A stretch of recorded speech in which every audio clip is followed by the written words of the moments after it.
그동안 중국은 한국의 반도체를 따라잡겠다며 막대한 투자와 강력한 정부 정책을 발표했습니다. 중국 정부는 13.5개년 계획에 따라 10년간 약 170조 원을 반도체 산업에 투자하기로 했습니다. 또한 중국 정부 건국 100주년이 되는 2049년까지 첨단 제조업 분야에서 세계 최고 국가가 되겠다고 천명했습니다. 하지만 중국은 단숨에 역전이 힘들어지자 거대한 반도체 회사들을 인수합병하려 했습니다. 중국은 낸드 플래시 업체 샌디스크를 비롯해 글로벌 3위 드램 제조업체 마이크론 인수를 시도했으나 실패했습니다. 최근에 미국은 아예 중국에게 반도체 공정에 필요한 부품 소재 장비에 대중국 수출 제재를 하기 시작했습니다. 그동안 중국은 정부의 전폭적인 지원과 특허 무단 도용, 인재 빼가기 등으로 덩치를 키웠습니다. 이로 인해 우리와의 기술 격차를 2년으로 따라왔고 낸드 플래시만 따지면 중국과의 기술 격차는 1년까지 좁혀졌습니다. 마치 반도체 1위 국가 한국을 타도하겠다는 중국의 꿈은 현실로 다가오고 있는 것처럼 보였습니다. 그런데 최근 중국에서 나온 충격적인 소식에 중국 전역이 발칵 뒤집혔습니다. 중국 반도체 업계 슈퍼 루키라고 불렸던 HSMC가 자금난로로 공장 건설을 중단했다는 것이었습니다. HSMC는 2017년 11월 설립 당시 1280억 위안, 하나로 약 22조 2600억 원 규모의 투자금을 확보했고 중국 최초로 7나노미터 공정 양산을 성공시키겠다고 큰소리쳤던 업체였습니다. HSMC는 최근까지도 엄청난 연봉과 조건을 제시하며 글로벌 반도체 업계 기술자들을 빼냈습니다. 중국 현지에서는 HSMC가 그동안 정부의 반도체 보조금을 노린 사기극을 벌였다고 보고 있습니다. 중국 신량 재경 등 현지 매체는 HSMC는 처음부터 실현 가능성이 거의 없는 목표를 내세웠는데 반도체 산업에 대한 맹목적 투자 열기가 HSMC의 허점을 가렸다고 분석했습니다. HSMC는 설립 초기부터 14나노급 양산 기술을 갖추고 있다고 주장했습니다. 또한 글로벌 파운드리 1위인 대만의 TSMC 최고 운영자 출신 장상일을 CEO로 영입해 신뢰를 얻었습니다. 이렇게 해서 HSMC는 2019년 말까지 중국 정부 등에서 투자금 153억 위안, 하나로 약 2조 6,600억 원을 받았습니다. HSMC는 우한 산업단지에 14나노와 7나노 생산 라인을 구축하고 웨이퍼 기준 연간 6만 장을 생산하겠다고 밝혔습니다. 글로벌 반도체 제조사 중 7나노 양산이 가능한 곳은 현재 삼성전자와 TSMC밖에 못하는데 이 쉽지 않은 7나노 양산을 중국의 신생기업이 하겠다는 것이었습니다. 결국 창업자 리쉐엔과 회사 설립에 관여했던 사람들은 한순간의 자취를 감췄습니다. 알고 보니 HSMC는 설립 3년 동안 기술 특허 하나 나온 게 없고 중국 업체 중 유일하게 보유 중이라고 자랑했던 7나노 공정용 최첨단 장비가 은행에 압류됐는데 알고 보니 이미 수년 전에 나온 철진한 기기였다고 보도되었습니다. 중국에서는 HSMC 사태를 보고 맹목적인 반도체 굴기 투자 행태를 반성해야 한다는 비판의 목소리가 나오고 있습니다. 중국 왕이닷컴은 최근 자격이 안 되는 업체들이 투자금만 받고 폐업하는 경우가 늘고 있다고 보도했고 한 반도체 업계 인사는 미국의 제재 수위가 높아지면서 반도체 자급이 절실한 상황에서 정부 지원금과 투자금이 몰리자 HSMC 사태와 같은 황당한 사기극이 벌어지고 있는 것으로 보인다고 했습니다. 중국은 그동안 반도체 선진국의 기술을 추격하기가 쉽지 않자 인재 빼가기에 주력했습니다. 실제 중국의 반도체 산업은 미국, 한국의 엔지니어의 영입을 통해 초기 개발을 주도했습니다. 이후 중국의 반도체 회사들은 한국과 대만 기술자들을 타깃으로 경력직 채용에 나섰습니다. 특히 한국의 반도체 인재들을 끌어들여 반도체 기술 노하우를 빠르게 흡수해 반도체 내재화에 속도를 붙이려고 했습니다. 중국은 노골적으로 삼성전자와 SK하이닉스 인재들에게 최고 연봉과 현지 주택 제공 및 자녀 국제학교 보장 등 파격적인 조건을 내걸었습니다.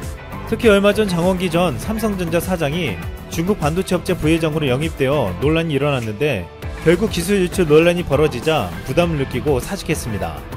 한국 반도체 디스플레이 학회장을 맡고 있는 박재근 한양대 교수는 중국 업체들의 반도체 기술이 한국의 위협적인 수준까지 올라왔다며 중국의 세계 1위를 내준 LCD의 전례를 되풀이하지 않으려면 기술 격차를 더 벌려한다고 지적했습니다. 그동안 수단과 방법을 가리지 않고 자신들의 목표에 도달하려고 하는 중국의 방식에 앞으로 국내 기업들의 기술 유출에 대한 보완을 강화해야 한다는 목소리가 커지고 있습니다. 이런 가운데 삼성전자에서 놀라운 소식이 들려왔습니다. 삼성전자가 최근 미국 반도체 시총 1위 기업으로 뛰어오른 엔비디아의 신제품 그래픽칩을 생산하기로 한 것입니다. 이것은 그동안 대만 TSMC가 도맡아왔던 물량을 삼성전자가 수주한 것이어서 업계에서는 놀랄 수밖에 없었습니다. 또한 삼성전자는 최근 미국 IBM의 차세대 서버용 CPU 생산 물량을 수주한 데 이어 이번에 엔비디아의 차세대 GPU 물량도 따내며 파운드리 1위 TSMC를 추격하기 위한 발판을 마련했습니다. 엔비디아는 글로벌 GPU 시장의 절대 강자로 삼성전자에 상당한 물량을 맡겨 향후 AMD, 인텔 등 파운드리 큰손 고객들의 추가 주문 확보에도 긍정적인 영향을 미칠 것으로 전망되고 있습니다. 이 같은 소식이 전해지자 미국 경제 전문 매체 CNBC는 삼성전자 목표 주가를 평균 7만원에서 최고 82,000원까지 올려놓으며 차세대 스마트폰 출시, 엔비디아와의 협업, 메모리칩 가격 회복, 중국 화웨이 퇴보 등이 삼성전자의 성장을 뒷받침할 것이라고 진단했습니다. 삼성전자는 앞으로 반도체에서 초격차 전략을 실현시키며 뒤따라오는 중국과의 격차를 더 벌릴 계획입니다. 중국이 한국의 반도체를 따라잡겠다고 했다가 사기를 당하는 사건이 벌어진 데 이어 북한에서도 엄청난 일이 벌어졌습니다. 지난해 유엔의 보고서에 따르면 북한이 지난 3년여간 사이버 해킹으로 최대 20억 달러, 하나로 약 2조 4,380억 원을 탈취한 것으로 알려졌습니다. 이는 2017년 석탄, 철광석, 수산물, 섬유 등 부문에 대한 대북 제재 결의가 도입되기 이전 북한의 외화 수입액에 맞먹는 금액이었습니다.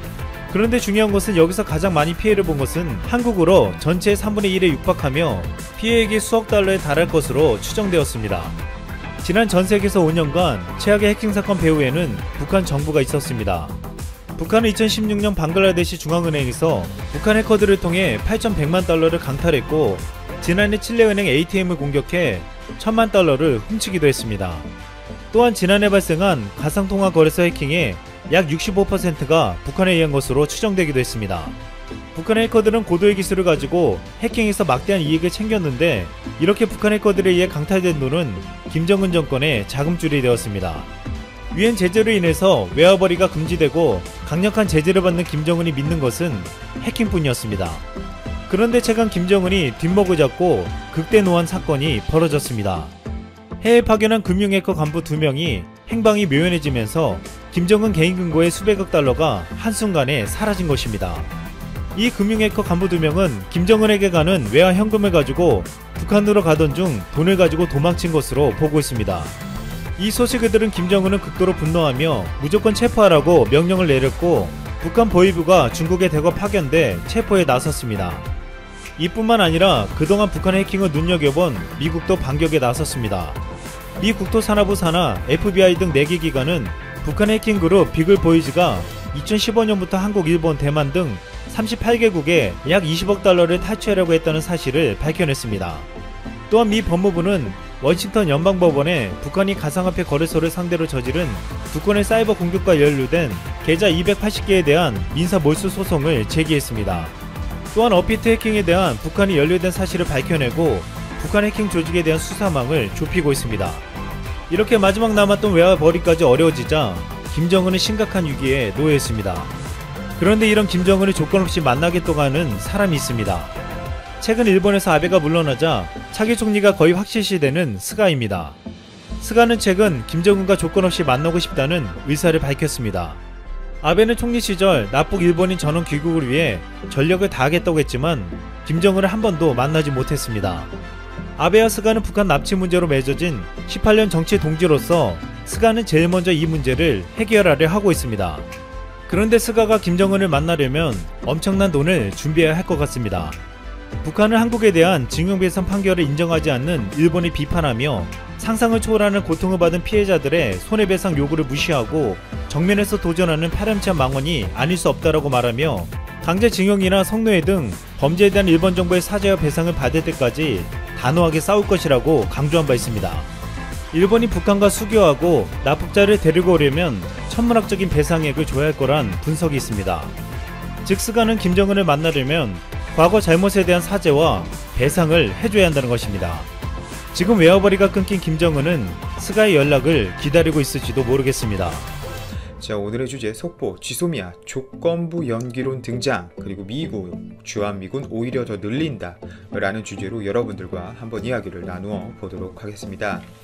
자, 한일 군사정보보호협정, 즉 지소미아 종료 최종 결정의 시간이 다가오면서 하루도 남지 않은 이 협정의 운명에 관심이 쏠리고 있습니다. 청와대가 한일 군사정보보호협정, 즉 지소미아 종료 여부를 곧 발표할 것으로 보이는데요. 특히 일본의 수출 규제를 해제하는 방향으로 조건을 걸고서 종료 시한을 연장하는 조건부 연기론에 무게가 실린 것으로 알려지고 있습니다. 애초 청와대는 일본의 태도 변화가 없으면 종료가 불가피하다는 입장이었으나 막판 일본 측과의 물밑 접촉 및 내부 논의를 거쳐 조건부로 종료 시한을 미루는 안을 검토 중인 것으로 알려졌는데요. 특히 무게추는 지난 8월 22일 청와대가 결정한 대로 지소미아를 결국 종료하는 쪽으로 기운 상황이었고, 사실상 현 상황에서는 이미 종료된 것과 마찬가지라고 봐도 무방할 정도로 일본 측은 어떠한 태도도 변화 없이 우리나라 측에게만 입장 변화를 요구하고 있는데요. 하지만 한미일 외교 채널이 가동되는 가운데 극적인 돌파구가 마련될 것이라는 기대 섞인 관측도 나오고 있습니다. 그리고 실제 한일 군사정보협정, 즉 지소미아가 23일 0시를 기해 종료될 예정인 가운데 우리나라 정부가 일본 측에 모종의 패키지 D를 제안한 것으로 22일 알려졌습니다. 정확히 4시 기사입니다. 엄청난 속보예요, 여러분. 여권의 핵심 소식통은 이날 연합뉴스와의 통화에서 산업자원부와 관련된 고리로 문제를 풀어보려는 것 같다면서 이 지소미아 협상 관련 흐름이 조금 바뀌었다고 전했습니다. 이어 다만 일본이 한국 측의 제안을 받을지 여부가 가장 큰 관건이라고 덧붙였는데요. 한국 측이 일본에 제안한 방안은 큰 틀에서 아까 말씀드린 일본의 수출 규제 조치와 지소미아 종료 결정에 대해 각각 일정 부분 양보하는 방향인 것으로 전해졌습니다. 당초 일본의 무역 보복 조치를 촉발한 한국 대법원의 이 강제징용 배상 판결에 대해선 별도의 협상으로 해결책을 찾자는 제안도 하는 것으로 알려졌는데요. 이와 관련 산업자원부 고위 당국자가 전날 청와대에서 개최된 국가안전보장회의에도 참석한 것이죠. 이 관계자는 수출 규제와 관련한 제안을 이 산업자원부가 일본 측에 전달했을 것이라며 아직 일본 측이 이를 받을지 여부는 답하지 않은 것으로 안다고 말했습니다. 또 다른 관계자는 통화에서 강제징용부터 이야기를 하면 또 논의가 막히지 않겠냐며, 그러니 일단 그 부분을 빼고 수출 규제 조치와 지소미아에 대한 이야기를 하자는 것이라고 전하고 있네요. 이어 일본 측이 받을지 여부는 50대 50이라고 한다고 하는데, 지소미아 종료를 앞두고 청와대 역시 긴박하게 돌아가는 모습이네요. 청와대는 현재 또 NSC를 열어 지소미아와 관련한 최종 입장을 논의 중이라고 하는데요. 청와대는 오늘 회의에서 지소미아 종료 여부를 검토한 뒤 문재인 대통령의 재가를 받아 최종 입장을 발표할 것으로 전하고 있습니다.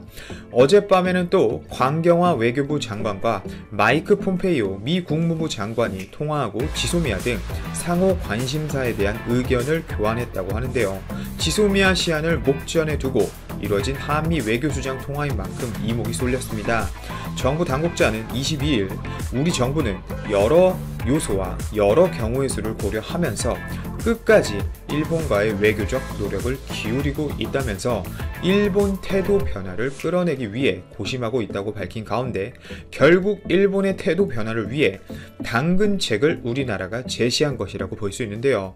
지소미아 종료 및 일본의 또 다른 제안이라는 방안이 나온 이 회의에는 강경화 외교부 장관을 비롯해 정경두 국방부 장관, 노영우 국무조정실장 등이 참석한 것으로 보입니다.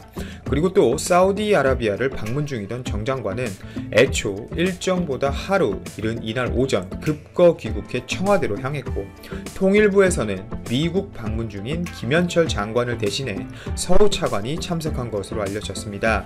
확실히 일본보다는 분명 우리나라는 지소미아와 관련해서 대내외적으로 적극적으로 일본 측에게 노력의 메시지를 분명 보내고 있고, 결국 이 모든 것은 즉 지소미아를 종료하느냐 지소미아를 연장하느냐의 그 공들은 모두 일본에게 있습니다. 이 정도면 이제 우리나라도 할 수 있는 바는 최대한 다 했다고 보여지는데요. 여러분들 생각은 어떠신가요? 댓글 남겨주시길 바랍니다. 종료를 이제 약 7시간 정도 앞둔 이 지소미아 협약이 과연 어떻게 흘러갈지 여러분들과 함께 지켜보고 그 결과에 대해서는 이 방송처럼 또 여러분들에게 즉시 전해드리도록 하겠습니다. 자, 그리고 다음은 미국의 발언이 화제가 되고 있습니다. 특히 에스퍼 국방장관이 굉장히 화가 난 상황인데요. 어이가 없다고 합니다. 미국 국방부는 21일 한미 방위비 분담금 특별협정 즉 SMA 협상에서 한국이 미국의 방위비 분담 요구에 응하지 않을 경우 주한미군 한개 여단을 철수하는 방안을 검토 중이라는 한 국내 언론 보도를 공식 부인해버린 것입니다. 이에 대해 한미 당국은 발끈했는데요. 조너선 호프먼 국방부 대변인은 성명을 직접 내고 미 국방부가 현재 한반도에서 미군을 철수한다는 조선일보의 보도는 전혀 사실이 아니다고 밝혔다고 로이터 통신이 보도한 것입니다. 이건 좀 굉장히 국제적 망신이라고 봐도 좀 심각한 상황인 것 같은데, 특정 언론사가 미 국방장관의 이름에 오르내릴 정도로 말이죠. 그는 이와 같은 뉴스 기사는 익명의 한 소식통을 인용한 보도에 위험하고 무책임한 결점을 드러낸다고 직접적으로 지적을 했고, 그러면서 조선일보에 즉각 기사를 취소하라고 요구한다고 말했는데요. 이에 앞서 에스퍼 장관 본인도 관련 보도에 대해 전혀 들어보지 못했다고 일축하는 모습입니다. 그리고 실제 거짓 뉴스로까지 표현하는 모습을 통해 주한미군 철수설에 대해 굉장히 불쾌감을 미국은 토로했는데요. 로이터 AP통신에 따르면 에스퍼 국방장관은 이날 베트남을 떠나기 전 기자들과 만나 주한미군에 관한 한국 언론 보도가 사실인지에 관한 질문에 언론에서 과장되거나 부정확하고 거짓된 기사를 본인도 매일 본다며 보도 내용은 전혀 사실이 아니라고 부인한 것이죠. 결국 특정 기사가 가짜뉴스라고 거짓된 기사라고 지칭한 것이나 다름이 없는 상황입니다.